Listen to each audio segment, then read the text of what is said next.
Era il 1° marzo 1999 e alle 3 di Los Angeles veniva presentata la PlayStation 2 per essere commercializzata in Europa nel novembre del 2000.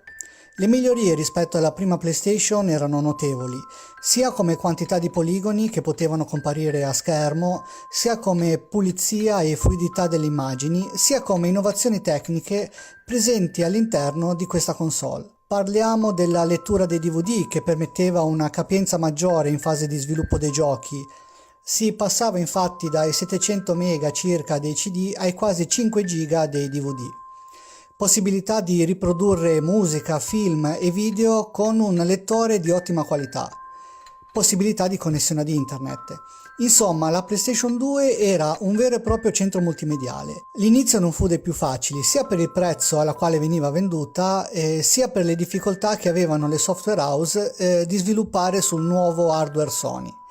Ma non passò molto tempo per far sì che si capisse sia il potenziale della console che la migliore metodologia per sviluppare giochi su di essa. Ed il biennio 2003-2004 rappresentò un vero e proprio boom, portando ad una vendita a livello globale di circa 40 milioni di PlayStation 2.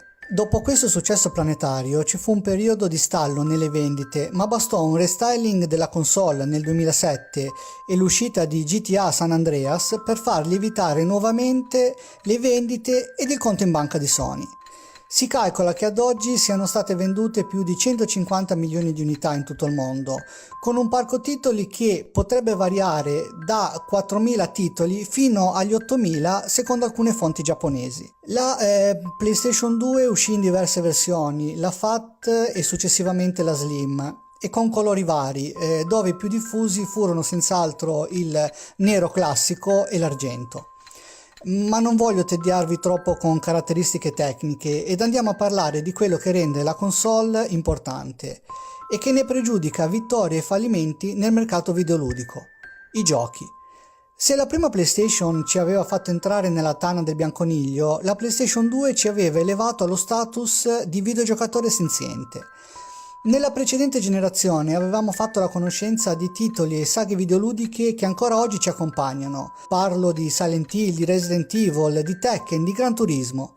E la PlayStation 2 non solo migliorò notevolmente queste saghe, sia a livello grafico ma soprattutto a livello narrativo, ma fece uscire nuove IP che hanno tracciato un solco marcato fra videogiochi e piccoli capolavori.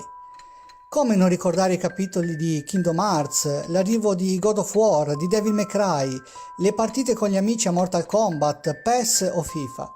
C'era posto per tutti ed i gusti di ognuno venivano accontentati.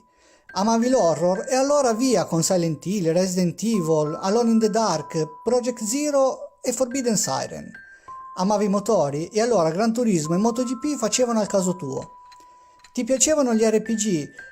Beh, Final Fantasy e Dragon Quest, per citarne giusto un paio, erano lì ad accoglierti a braccia aperte. E poi c'era lei, la saga di Metal Gear Solid, che ha conosciuto il suo picco in materia narrativa, di musica, di personaggi e di gameplay proprio sulla PlayStation 2. Picco, a mio giudizio, mai più toccato sulle console uscite successivamente. Sì, ho lasciato fuori centinaia di titoli, ma il tempo che ci vorrebbe per elencarli tutti sarebbe troppo per i pochi minuti di questo video.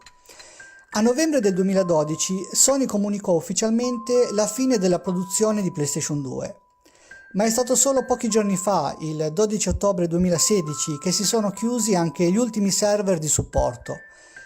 E con la chiusura dell'ultimo server si chiude un'epoca, a mio giudizio, inarrivabile oggi, quando i giochi uscivano finiti, completi, senza bisogno di continue patch che andassero a migliorare il lavoro svolto dalle software house.